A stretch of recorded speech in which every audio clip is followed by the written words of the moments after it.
afraid to speak the truth. And the more afraid we get, the more we hate the ones who do. You're ashamed to be American? Okay, that's cool. Cause honestly, we are all ashamed of you too. Y'all are so fake, oh no. The forecast said that there'd be snowflakes. Whoa, you can make us see it your way. No way, gasoline and propane. More flames, oh no. No more snowflakes. Ha, Mr. Tom McDonald with our new intro. If you didn't catch it yesterday, welcome We're gonna have to to Tuesday figure night. out that little thing a little quicker because you're on screen quicker. and then it's like, oh yeah, here I am. It's because the other one I had like that drum that led me right into it. Now this one here is gonna have to be. We're gonna have to work on that timing. Remember David Letterman? He'd throw like papers and pens at the camera.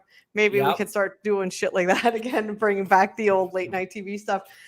Welcome to The Filthy Truth, everyone. This is Tuesday night. We are live tonight. Everybody who tuned in yesterday, thank you so much. I know that the feed was a little bit off, but the audio has been uploaded to the Spotify.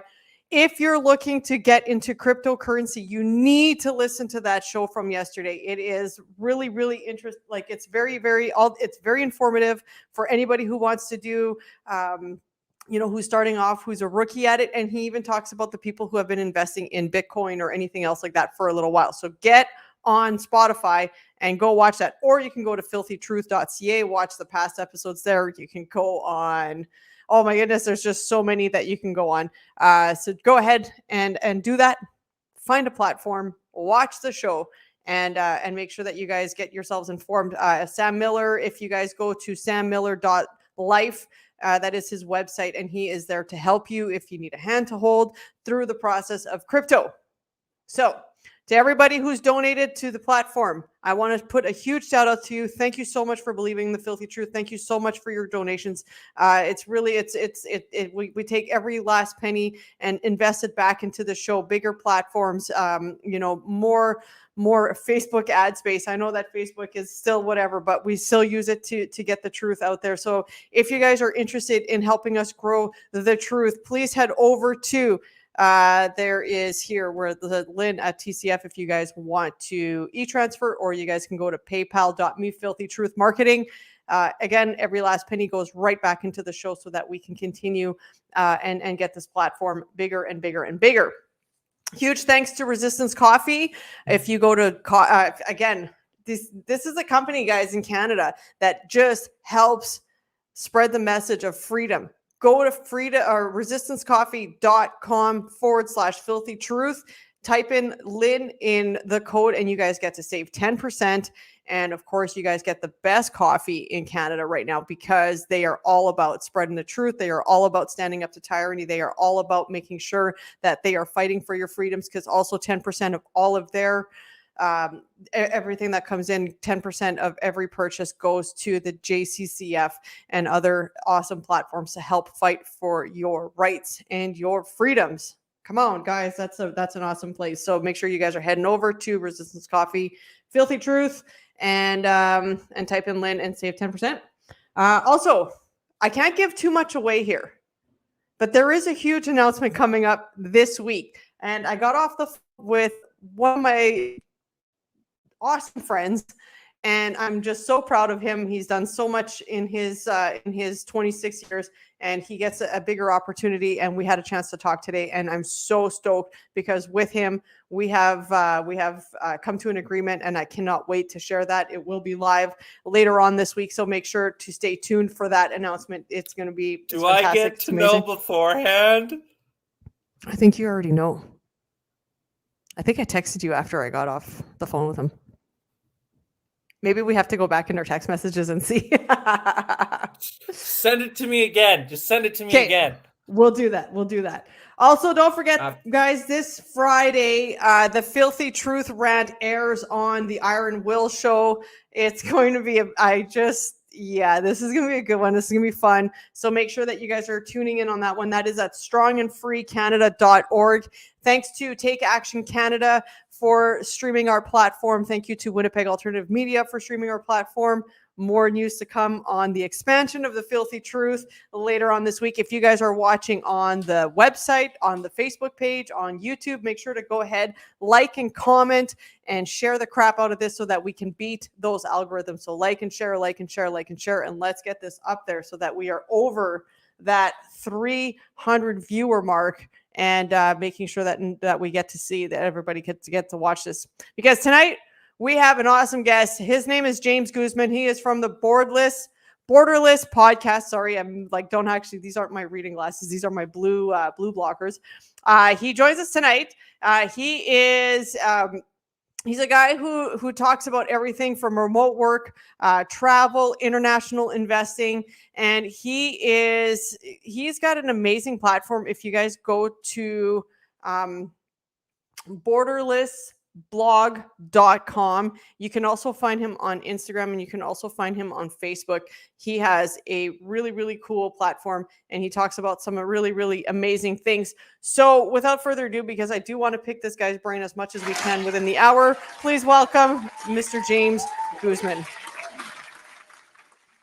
All right. Hello. Thank you. Hola, James. How are you? Yeah, I'm doing very well. Thank you. How are you guys? I'm doing very, very well, thank you. Thank you for joining us tonight and coming on the show. You're not a stranger to podcast yourself. You have many that you've done over the years. So thank you again for joining us tonight. So why don't you tell the guests a little bit about who you are and kind of how you kind of got into the freedom fighter fight, I guess. Oh, okay. Well, let's see where to start. I was in the Navy out of high school. I joined the Navy. I was in, I'm an Iraq veteran, and I was kind of like, really into the system and all, bought into all the propaganda and all this type of stuff. And then I got out, and while I was in, at a young age, I started investing in real estate, kind of Robert Kiyosaki type of stuff. And then 2008 hit. Yeah. 2008 hit, and it really kind of wiped me out. This is when I just gotten out of the Navy, and I started to really question a lot of things during that time period. And I just had a lot of time on the internet trying to figure out why the markets didn't work like I thought they would, and that's when I really blew my head up when I started to learn about market cycles, the Federal Reserve, this fake money system that we live under. And then it just kind of raveled, a lot of things unraveled for me. And started asking all kinds of questions. And then, it's just to dive into knowledge, trying to figure, get your bearings again, because you've just been knocked off of what you thought you had. But and then I went to university in Madrid, and I studied international business that was a great experience. And then the first job that I got out of college was with Peter Schiff. People might be familiar with him. He's kind of, he's like, right now he's known as the number one like anti Bitcoin guy, but he's always been he's just very much into, he's been calling a crash for a long time. He was one of the ones that called the 2008 crash. And so I noticed a lot of what he was saying, and he taught me a lot of things. So anyway, I was one of the first brokers for him to start the bank in Barbados. I then moved to Acapulco, and was involved in selling real estate and things like that. And then I moved here to San Miguel de Allende about 8 or 9 years ago. And this is a very long story short, but now I live in San Miguel de Allende, and I'm kind of settled here. I was doing a lot of the digital nomad stuff, and I've traveled a lot of places, but lately I'm married now. My parents live here, and I have a lot of friends and family, and I'm really fucking sick of traveling with all this bullshit. So I have a great life here. I love my life here. And so what I'm more trying to do now is we have a Freedom Cell here in town. We have different meetups. We have a good network. So I do more of just kind of trying to convince cool people to move here, and how we can all help each other and stuff like that. And so that's where I'm at. So we had Derek Brose on the show last week, and he was talking to us about those freedom cells, and it's such a fantastic thing, because that's like that's kind of what we started up in Winnipeg, just our little pods that we kind of created. and it works really, really well. It seems to be way more refined here, though. Like it just seems like people understand it more and kind of get it more. So yeah, fucking sick of the bullshit that's going on for sure with travel. And here in Mexico, you're doing the Greater Reset. So we've talked about the Greater Reset on the show in the past. That's coming up on January 26th, I believe, and it's a 5-day event. And people can log on to it and watch it via Zoom, especially all the Canadian viewers on here. What are you going to be talking about? I know you're one of the speakers. What's your big platform about? What are you going to be sharing with the world? Well, that's a good question. I've actually bounced around some ideas. I don't have 100% know what the topic is yet, but I think that probably just about agorism in Mexico, different ways that people, one of the biggest questions that people have is, they moved down here. How are they going to make a living? What does the financial aspect look like? I think that a lot of the theoretical things that we talk about is great, and we understand the problem. So now what? One of the first problems people have is they're stuck getting a job, doing whatever their employer tells them, because they don't know how to have any like autonomous income, location independent income. This type of stuff I think is very important these days. I think it's pretty obvious. So maybe some different ways people can do that and things like that. So when we talk about trying to get people down here to Mexico, what in your opinion, why is Mexico still a country that's not being really forced to go into the pandemic bullshit of the third shot, the second shot, the vax passport? Like, why, in your opinion, is that not happening here? Yeah, we talked extensively about this just the other day. I released a podcast, I think it was yesterday, with this lady named Claudia, who's a Mexican, and it's kind of interesting. But anyways, this is what we were talking about the whole time, and I think it boils down to pretty much two things. She pointed out something I thought was interesting, in that you've had so many corrupt. Everybody knows there's been political corruption in Mexico. And that, so in a way, that today it's a blessing in that people have lost their virginity into thinking that the government is looking out for them, or that it's that kind of stuff. They don't trust the government. Like when I mentioned agorism before, 70-80% of the market is probably, the whole economy is probably gray and black markets. In other words, agorist people just they're very used to trading with themselves, ignoring the government, getting around things and stuff like that. Also, the technological infrastructure isn't built out here like it is in other Western countries. There's certainly plenty of the growing middle class that is stuck on their cell phones and all that kind of stuff. But there's also a lot of people that don't even have cell phones. They don't have even maybe electricity sometimes, or things like that. And so how are you going to just shove an entire population like that into this stuff when they don't even have that infrastructure built? That technology, right? And that's a conversation we had today. So where we live, we very much are in the middle class, I guess what would be considered even higher class, just by chance of where we are. And we're very blessed, and we're very fortunate to have that, where everybody does have a cell phone and everything like that. So it would work really well here. But when we've taken some of the, some tours outside of the city, and you go into these small little towns, like we went into a mining town that was created in the 1800s, like they barely have like electricity wires that are leading into their town, never mind. So yeah, when you say electricity, I totally get that, because they're walking around with they have lanterns and stuff like that. So it won't work here. But why are they still trying to push for it? Because even I was kind of watching, and I know I have somebody that's out in Puerto Vallarta right now, and they're saying they might be bringing in the mandates for casinos and stuff like that. Is that more for the tourists to maybe kind of settle their minds, or is it more for their push to try to get the population here to bow down? Well, when you're talking about Puerto Vallarta, you're talking about this mandate that's put down by this guy Alfaro. Yeah. And he's very well known with anybody that's paying attention. That this guy is bought off by whoever you think he might be bought off, or everybody at the same time.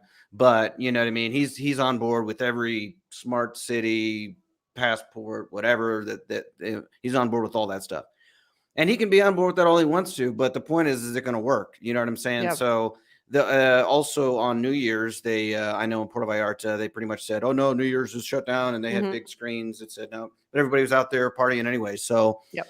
From what I know, so last week Cabo, they also announced a similar thing, and that was just in a small city. The reason that the Nayarit thing is a little bit new is because it's entire state. He announced it for entire state.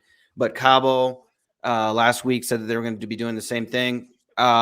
Pretty much immediately, everybody just gave up on it. I mean, I was just talking to somebody down there in Cabo, and he said, no, all the restaurants just, no, they're not doing it. They stopped. I mean, they're not going to have any customers, so they've even switched their stance into saying that the restaurants, it's kind of a voluntary thing that the restaurants, we suggest that the restaurants check people's whatever, but it's, so how are they going to force it? That's another thing, so like mask mandates and all this type of stuff. How in the world are they going to enforce it? I mean, good luck with that.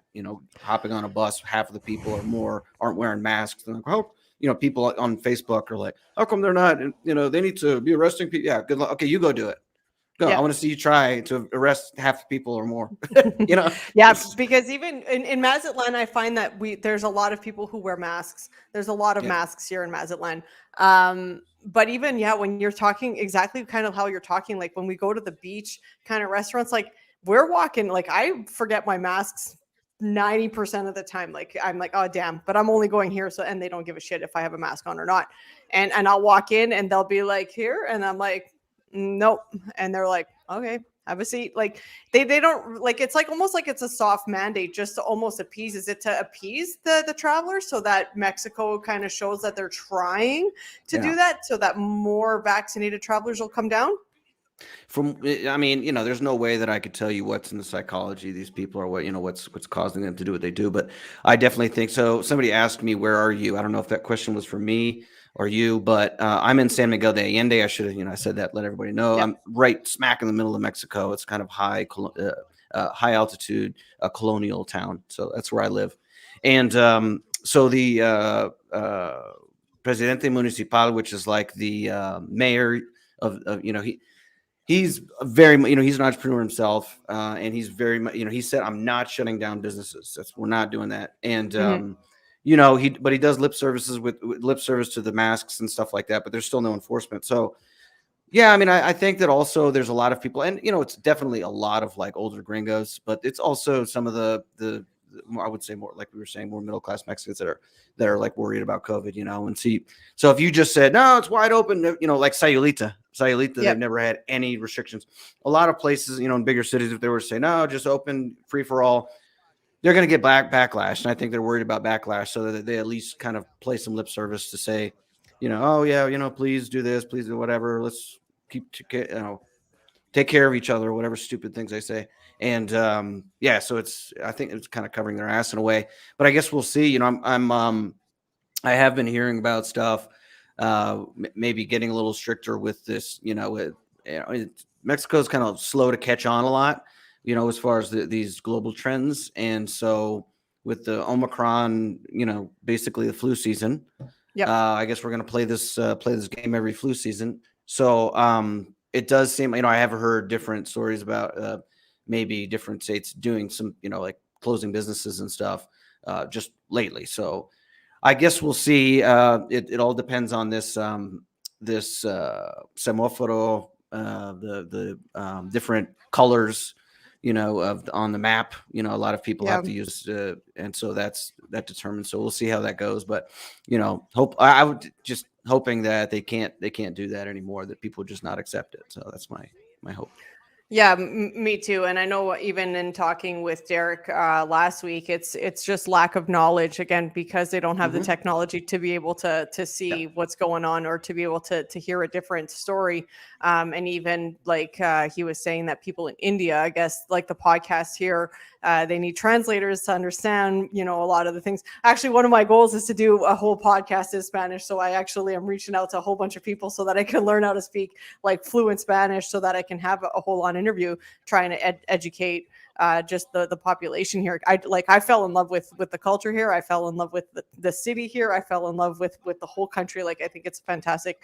I just want to kind of go back to the whole corruption and of the government, and then we're dealing with that now in Canada. And one of the things that I had said this morning, and I'm trying to remember to who, is that here in Mexico, it's almost like you guys are used to fighting for your freedom, right? You guys are used to fighting for justice. You guys are used to fighting against corruption. Do you think that plays also a huge part as to why this isn't going to be moving forward? Like, could be that whole distrust of the government. Is it why that they would probably not allow that to happen? Yeah, it could be. First of all, when I say you're saying you guys, I'm not Mexican. So I think a lot of people think that I'm Mexican, but I'm actually not. I'm half Puerto Rican, so that's why my last name is Guzman. But my apologies. No, it's okay. I just want to clear that up. I mean, I think that it does have a lot to. Like I said, it's just kind of a general distrust in government in general, like not just going along with everything. I mean, it's not the same with everybody, obviously. If you get into a lot of the bigger cities, like I was saying. So I mean, I think that will play a role, and. I think that also, in a way, it's a lot of places in Mexico in general is just kind of there's more of kind of a populist feel, I would say. I mean, AMLO was elected on a populist wave that you could call it, kind of like Trump was, and people just fed up with both parties. And so, although he is, a self-proclaimed kind of left-winger, I think that even more than that, I mean, obviously he does things that are like not, good economically, but for the most part, he's more of trying to listen to the people on the ground and things like that. And I think that there's a lot of people there's a lot more of that kind of spirit. I mean, that's the reason there's tons of autonomous regions. There's tons of, different types of indigenous. And in Mexico, it's very normal. We let them live fine. No federal government doesn't go and mess with them. It's all over the place. It's very normal. People, it's kind of accepted that, people can live how they want to live. They want to live a different way, and that's fine, Yep. So I think that has a lot to do with it as well.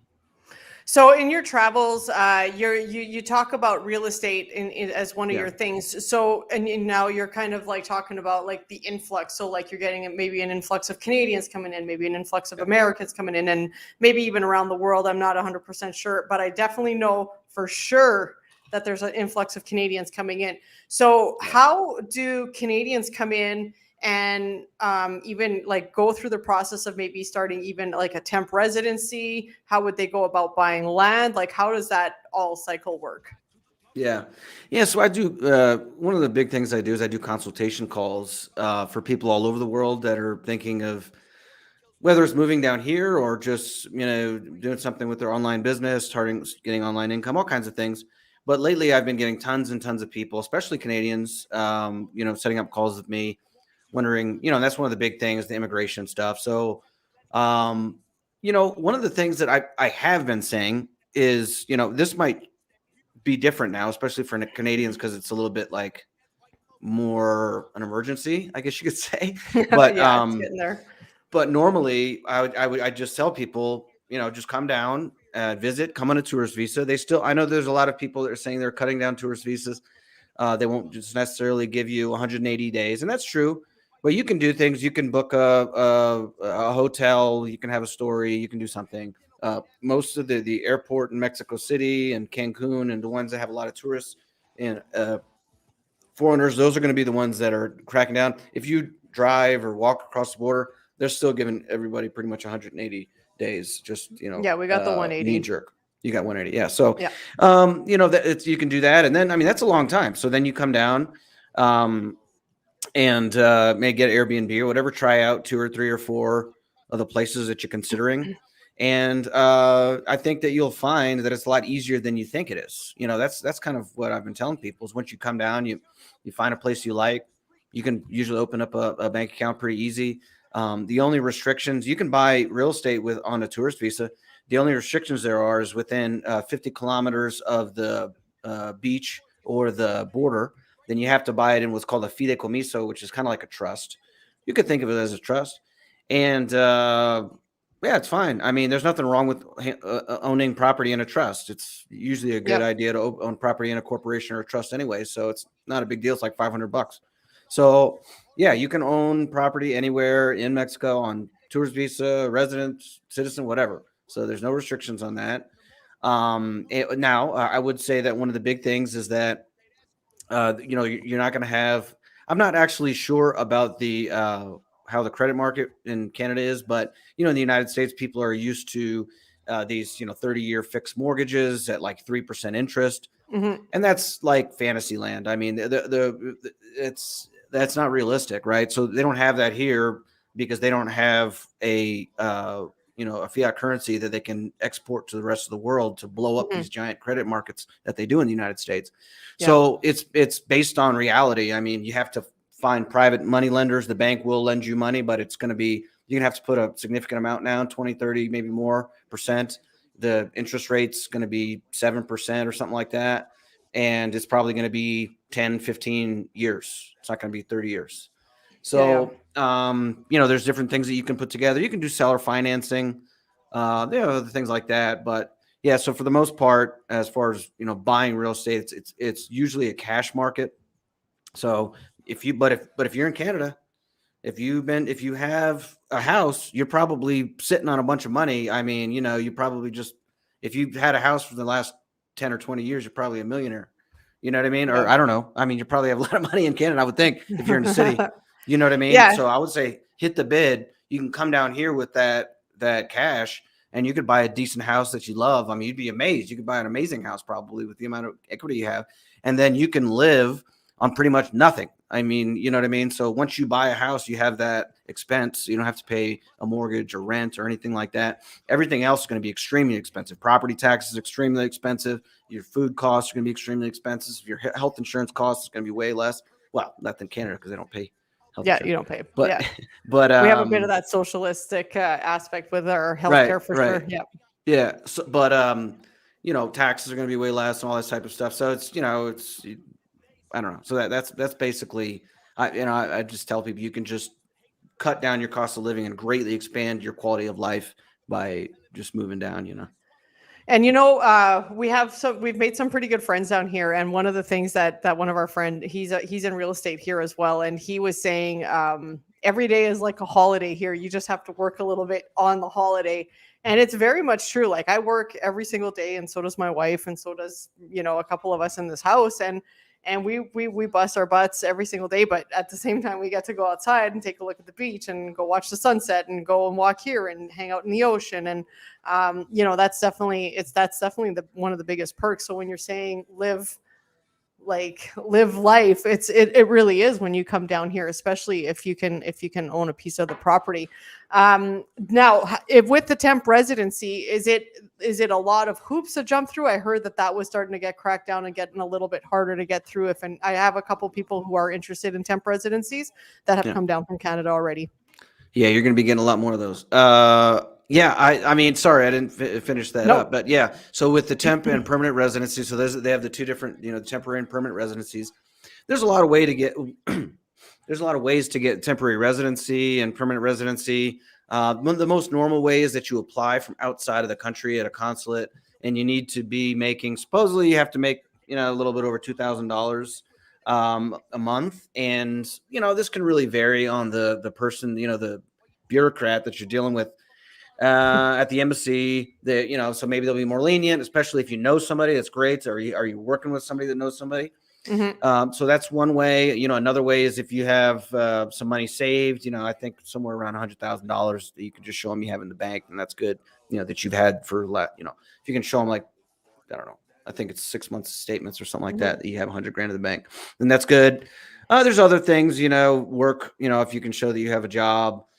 Things like that. I have also heard of some kind of irregular ways that people are doing it nowadays.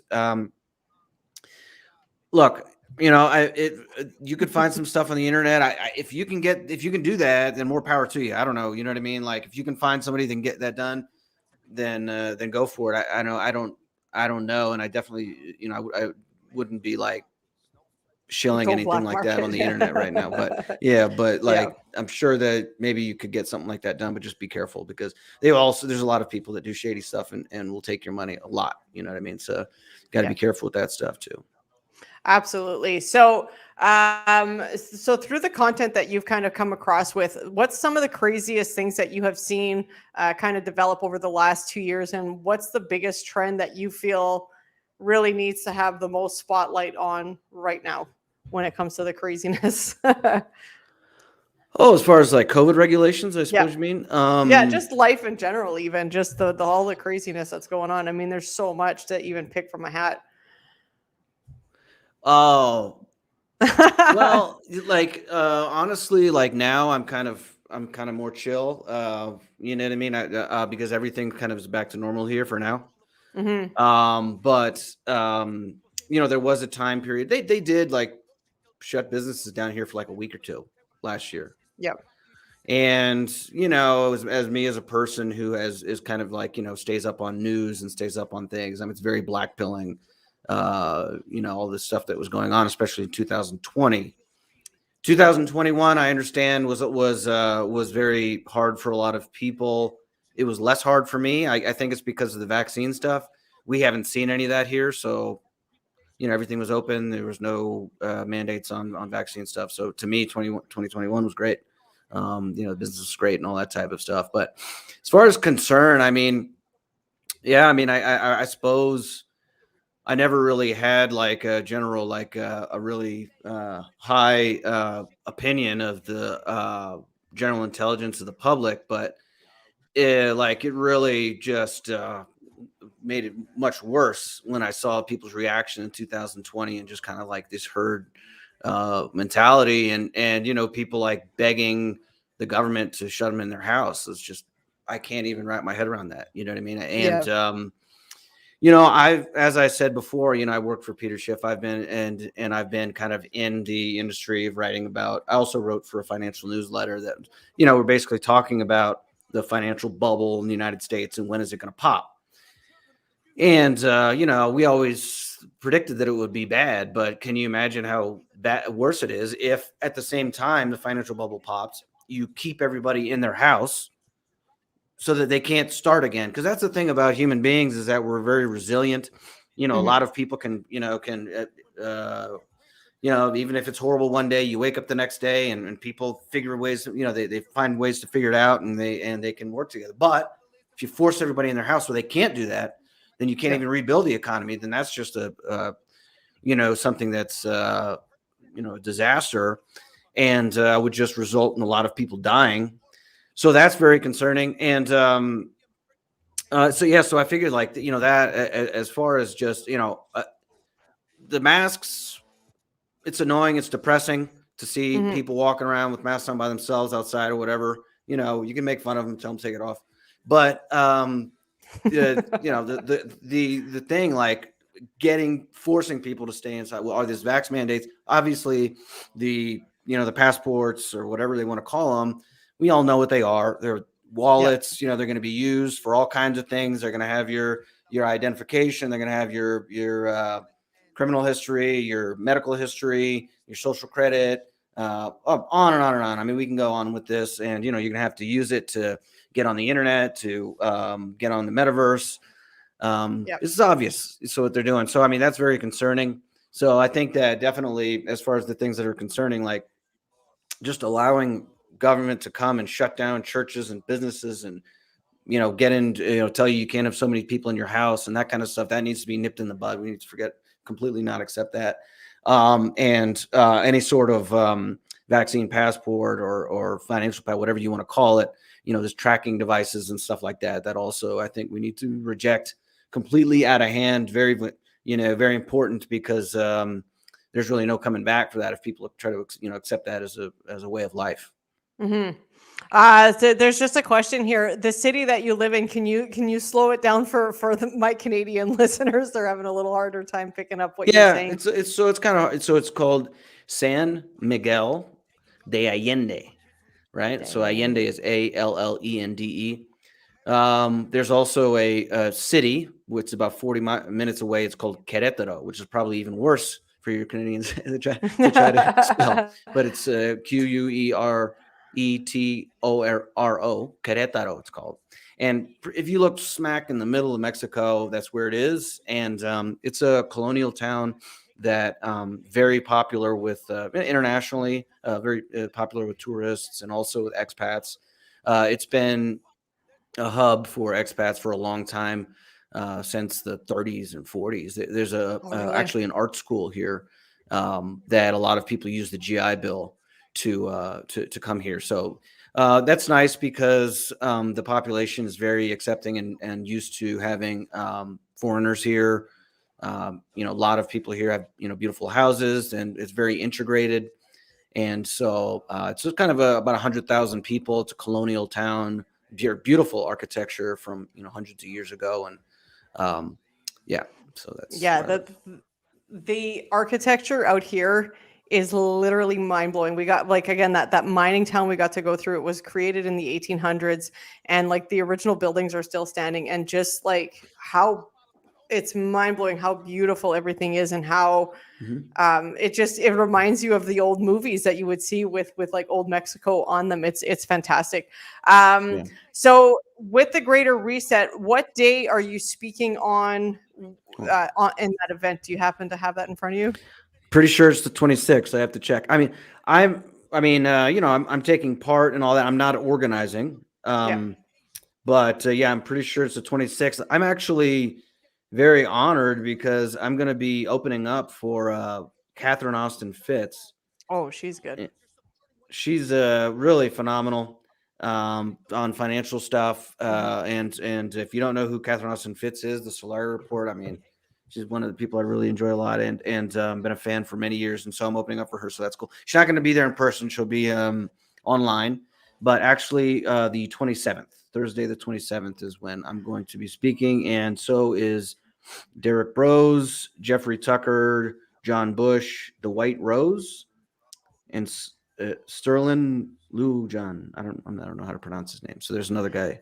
And so we're going to be, and Catherine Austin Fitz. We're going to be the speakers. Are you guys going to be there live? Are you guys going to be on stage? Or are you guys doing this through Zoom as well? No, I'll be there. Yeah.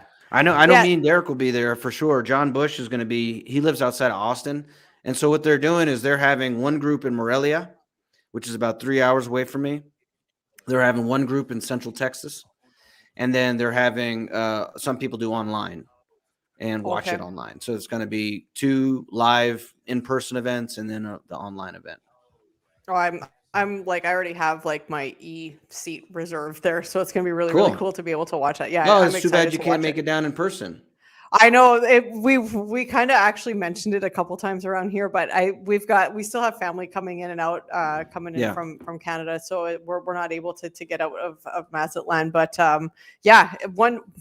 I'm hoping if it takes a tour, that I'm hoping if it comes around Mazatlan, that I will be heading out for sure to see it live, because that's the one thing that people don't understand. When you're talking about 2021 and not really noticing anything, when we got out here, it took us almost a month to kind of get deprogrammed from what the constant barrage of the 18 months of the lockdowns and everything. And when we got out here, it was so free. It was just living, and you do really forget that there's a pandemic going on at home. If you were to shut off your social media, you'd never know anything was happening. Yeah, it's unbelievable. Let me just, I would say something with that, and that is, again, when I'm talking about the, a lot of times when I do when I do calls with people that are thinking about coming down here or trying to plan what they're going to do, people in Canada, people in France, people in New Zealand, people in all kinds. They're just in a really bad state of mind. They're freaked out, and understandably. And so it's almost like therapy calls, you know what I mean? They talk more than I do just about their situation and stuff like that. And so, another thing is that I say, like I was saying, that I just tell people just come down, do the tours visa, come down, get an Airbnb, just do it and see what you like it. That's also has to do with that, because a lot of people are just in a bad state of mind. And when you're in a bad state of mind like that, very stressed, very freaked out, it's not, you're not going to be making good decisions, and it's very rushed. But like I said, with a caveat, now with Canada, Australia, France, stuff like this, well, it kind of, you do have to be in a hurry. And Yeah. So yeah. Yeah, for sure. And I mean, and like even this Rosanna who's posting, Canada is not getting any better. If anything, like our prime minister is a complete dictator now. Like he's like calling us those people, the Yeah. unclean. We're wasted space. We're taking up the economy. We got to figure out what to do with the unclean. And it's Yeah. very, very reminiscent of listening to Hitler speak. Like his 1930 speeches about what he talked about. And it's almost like the same speech just with different words. And it's for all my friends in Canada that are like feeling the pinch of this, it's heartbreaking because I really want them to come out here to experience this. And I noticed that somebody was saying you can't run from the agenda, that it's going to come here. But if you actually watch the beginning of the show, James explains why it's be pretty damn hard for them to push the agenda here with vax passes and stuff like that. James, Yeah, and you know what, have Jibs? I'm sorry to interrupt you, but no, go ahead. yeah, No. yeah, and I notice a lot of this stuff on online Telegram groups and stuff like that, and people that. Well, it's true. I mean, it's the New World Order. It's not New World Order minus Mexico, so I understand. Yep. And yeah, I mean, of course, they're going to try to push things all over the world, and there are going to be articles like you mentioned about Nayarit and Cabo, and there's going to be stuff that's not going to be good, right? What I've seen is that it's a lot of people, mostly all the people that are sharing all this stuff like crazy. They're probably in Canada, right? Mhm. And so they've probably been thinking about moving for a year at least, planning, thinking, procrastinating, and coming up with any excuse they can to stay in their shitty situation. And I just think that this is all FUD. You know what I mean? And so you got to make a decision. All right. So yeah, of Yep. course you're going to find things you don't like about Mexico. You're going to find things you don't like about wherever you want to go. But it doesn't matter. Obviously, you're looking at options because you're not happy where you are. So Yep. you have to make a decision and then just commit to it and then figure out how you're going to make it work. But just sitting there and worrying about every bad thing that can happen, or that it's going to be everywhere, so there's no use and all this type of stuff. I just don't think that that's helpful. And I just noticed that it's a lot of people that are just making excuses to procrastinate. Oh, for sure. And I think one of the things when and it's true, you get a lot of these articles in Canada. And even, my mom had sent me, we landed in Cancun first, and then we came out to Mazatlan from Cancun. And she was like, oh, but all the cartel killings and all of this stuff, and people are getting kidnapped off the street. And I'm like, where are you reading? Because I'm literally in the middle of the city and nobody's getting ripped into their cars. I understand that there's a cartel here, but there's also a mafia in New York City. There's also a mafia in the middle of the States. There's also tyranny going on in Canada. Like there's going to be bad with every country. But I think what happens is that you see, and it's just filtered so much almost through the Americas. And as it comes up to Canada, Mexico does get painted into like it's cartel, it's kidnappings, and it's killings. And it's like, well, no, it's not that at all, actually. Like, and even, we had friends that they're like, well, you got to be careful. You got to be careful. And we're like literally walking in the streets in the mornings here, and we feel 100% safe. Like there's none of that. So what do you say to the people who say this shit, that are always like, oh, the cartel and you got to do this and you got to do that. And Mexico is so bad. Yeah. I mean, unfortunately, the cartel is the thing. I mean, they're bad guys out there. The government is also a cartel. They'll do bad things to you. So, I mean, look, like the state that I live in, actually, Guanajuato is one of it's been one of the most violent states, statistics wise, for a couple of years now. But funny thing is, San Miguel de Allende, nothing happens. I mean, like literally nothing. It's very safe here. So, what it is basically around the country, different gangs are fighting over drug territory. I think everybody kind of recognizes that. Okay, yep. We have this idiotic fucking drug war that is just, just caused so many people to be in cages for their lives for no fucking reason, and all these people to kill each other. It's just horrible. And this is another, thing that happens is, you have this giant illegal market, and the they're going to fight over territory for this very lucrative business. Mhm. And so most of the killings that you see, well, pretty much all are gangbangers killing each other. Yep. People talk about kidnapping and stuff. I mean, I guess, a lot of people don't realize, I mean, there's a lot of very rich people in Mexico. There's a lot of very, upper class people, big corporate, families and corporations and involved with the government and all this type of stuff. You go to Mexico City, very rich people, right? A lot of kids have money and stuff. You might not realize it, but you're not so rich. I mean, you're not as rich as you might think. So they're not going after, some gringo worth a couple $100,000 or something. Mhm. You know what I mean? They're when they want to kidnap people, they want to kidnap really big targets, multi-million dollar targets and stuff like that. And almost all, they never really touch foreigners. It's all like things like that. So, I mean, this kidnapping thing, I don't think is a very big, is a big thing. I mean, yeah, I mean, obviously you got petty crime. But you have that everywhere. You have that everywhere. You know what I mean? But that's true. If you're not in a good neighborhood, you can't leave your door open, your car door open or whatever. They'll steal your stereo or something. But yeah, like I said, I mean, they do that. I've had my car stereo stolen like 4 times in the United States. So, so yeah. So, I mean, I would say, another thing is that you want to keep in mind your risk tolerance. And, that's, what I mean is, like, if you're like a single young guy who, you like lived in Baltimore your whole life, I mean, you could probably come down here and you're going to be fine anywhere, you know what I mean? But if you're, a young couple, maybe you got a couple, young kids, you don't want it, you want a very safe thing. Well, then you're going to want another place, you're going to want somewhere that's going to be extremely safe. You're going to want maybe a gated community, and they have that, and they have, you can do that. So it depends on what you want, and what your tolerance is for that kind of thing. Yeah, 100%. And that's what we are in. We're in a gated community right now. And but before that, we weren't. We had like a small little fence, mostly just to kind of keep traffic out of the parking lot.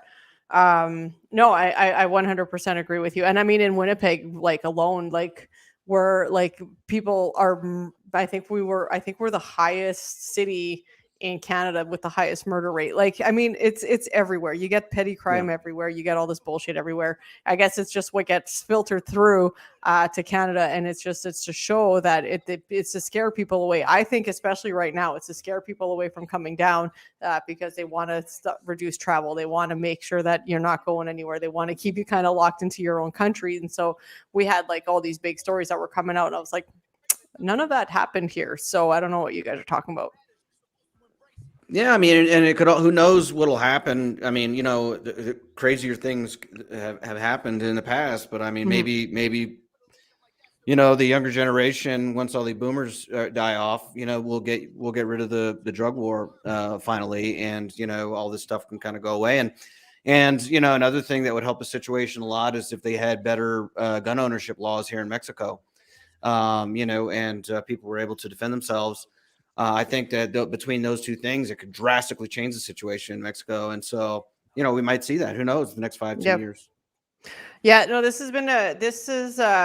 you've probably been one of my most information like kind of driven speakers here in Mexico for sure. Cause it's just, you hear so many different stories about, how to come in, what to do, where to go. And then you hear all the horror stories from so many other people, but you have to come down and experience it for yourself. And like you said, like shit or get off the pot. If you guys are thinking about coming down, figure it out and come down. Because I mean, at the end of the day, especially Canadians, like your freedom is at stake here. Like you're literally, you're moments away from being told from our prime minister that you're going to be put in a concentration camp, because that's how close we're getting. We're getting very much like Australia, and it's getting a lot crazy.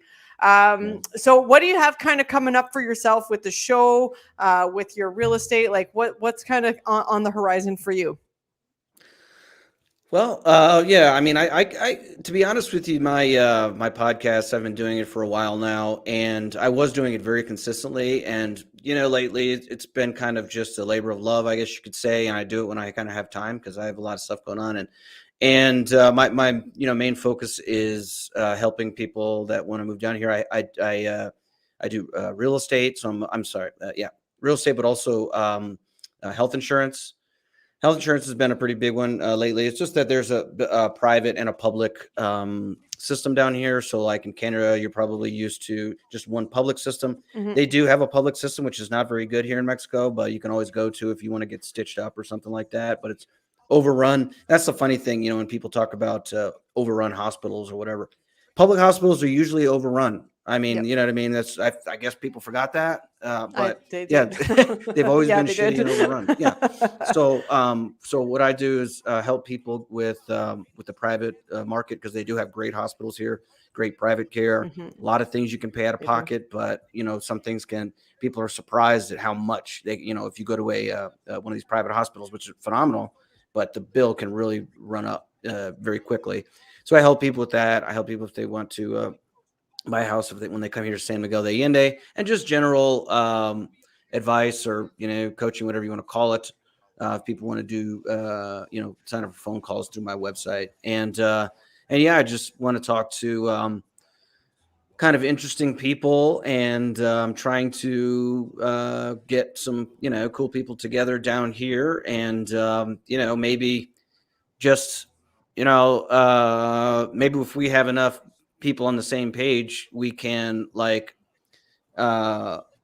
the all the expats that are pushing all this stuff down here feel uncomfortable, and we can get them out of here, and then we can be here. And Freedom, Mexico, yay! and so that'd be nice. And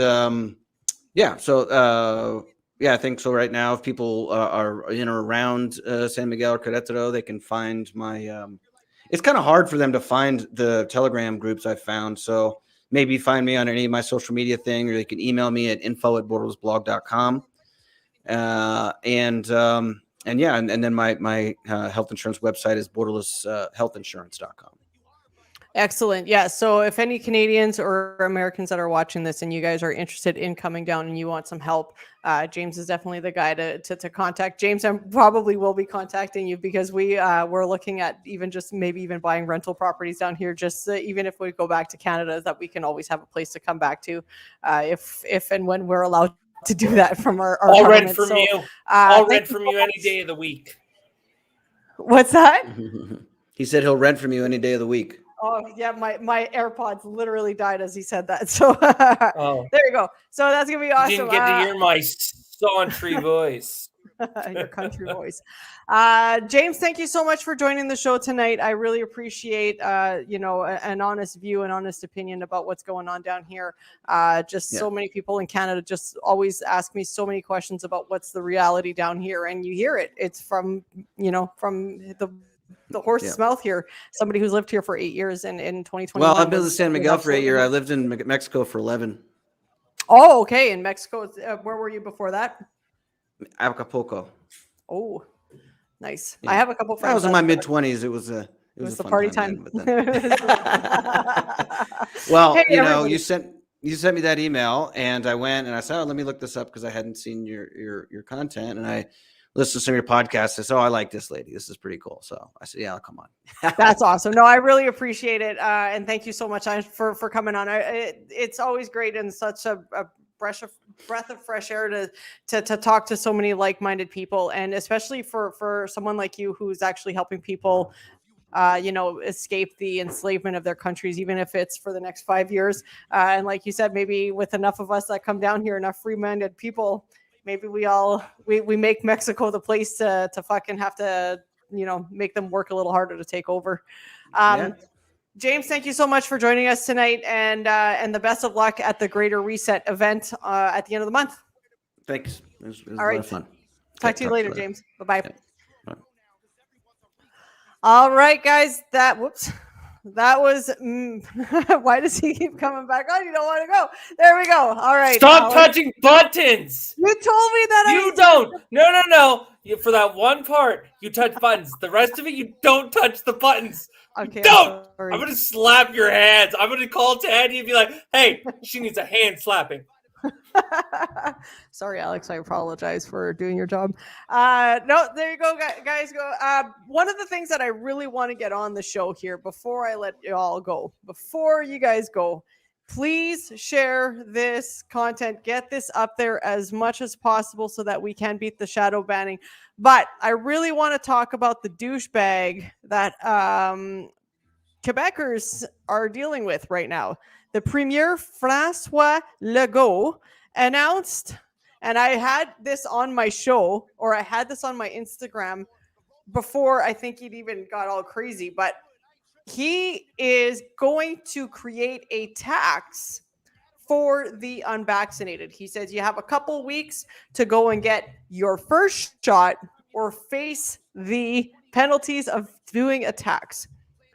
Now, I have a few things to say about this. As a fitness coach, as somebody who wants to help people lose weight, as somebody who has put 12 years of my time into helping so many people lose weight, if you're literally going to make this about choice, then we need to start taxing everything. Because people who are overweight tax the healthcare system in type 2 diabetes. That means kidney dialysis. That means a whole bunch of other issues that we have to deal with that. Number one. Number two, all the smokers out there, are we going to start taxing them more because of lung cancer, because of COPD, because they have to go get a freaking trach hole and deal with all of that? Are we going to tax the addicts for making the choice to pick up a bottle or to pick up a needle? You're going down a very... Can we, if we're taxing addicts, what about the workout addicts? Yeah, Well, I'm not... see, contradictory. But you can go down. But let's take that. So even fitness addicts, people who go to the gym more than 7 times a week, or 6 times a week. Everybody should. Yep. Right now, all of a sudden, as long as it goes to me. That's what the government is, guys. Yep. All they want to do is, we'll keep taxing you. Here's your taxes. Here's what you got to pay us because we want the money. Yeah, so we have to really start to kind of watch this slippery slope. But the fact that they are going to impose a tax on the unvaxxed is direct influence of what Justin Trudeau has been saying that we are the plague, saying we are a waste of space, saying that something needs to get done with the unvaccinated because the unvaccinated is the problem. But I urge you all, it's a 3-hour show, but you have to listen to the Spotify with Joe Rogan and Dr. Robert Malone. I urge you, because what's happening right now is the Omicron is only affecting, mostly only affecting the double and triple shot. And when you listen to the show, I'm not going to paraphrase Dr. Malone because there's no way I could say it any better than he can. But he basically says that. And it's all proven and there's documentation on it, but it is a 3-hour listen to. Make sure you're taking some time when you're puttering around the house, when you guys are driving to work, if you guys are doing whatever, make sure you tune in and listen to that show because Dr. Robert Malone breaks it down best as to who is really behind spreading this virus around and what this vaccine is actually doing to you. Tomorrow night, I have what's up? What's up, sir? I had a question. Because he's calling everybody garbage and all these things and the unvaccinated and that, can we not rise up and charge him with defamation in a class action lawsuit? If anybody knows or anybody has contact to a lawyer, let me know because I'm sure there's a ton of Canadians that would be in on that. I think that there's a whole bunch of actual things that you can do, but the problem is that nobody's doing it. Nobody's doing it. Lawyers aren't touching this stuff with a 10-foot pole because it's the courts. Everybody says the courts are corrupt. Anything that you're going to put into litigation, anything that you're going to put into a class action suit is being pushed pause, or you're going to have to deal with in the next 4 to 5 years. I think. Man, oh man. I think Canadians are in for a fight. I think the Americans, and listening to a couple of my friends from the States, I think the Americans are ready to start their fight. And I think Canadians need to start standing up because this is going to start taking over. Like Canada we're literally was known as the friendly people, and we became pussies because of it. We have no backbone as a nation. There's no backbone. And the problem is that now everybody's gonna, like, even I think was it you I was having this conversation with, or maybe it was Todd, and we were talking and saying, like, what's it gonna take? I don't think the tax is gonna be something that is even gonna bat an eye at. People aren't even No, they're just gonna be like, whatever. Yeah, like Kip Warner. Yeah, Take Action Canada here. Kip Warner is the only guy that's actually putting things into the courts right now and is actually fighting these litigations. He's actually got a court hearing coming up, I think this week. I actually should text him because I'm pretty sure he said it was going to court this week. And then he's got a few other things going on. He's got 2 petitions and a class action. So we need to make sure that we're let's hope. I mean, let's hope at the end of the day here, we do need to get JT out of there, and we need to get all his little elite globalist friends out of there. So we'll see. But when you say JT, all of a sudden I'm like, Justin Timberlake for office, man. No. He's one of those guys Justin, too. We don't want that Justin. No, we don't want anybody like that in there.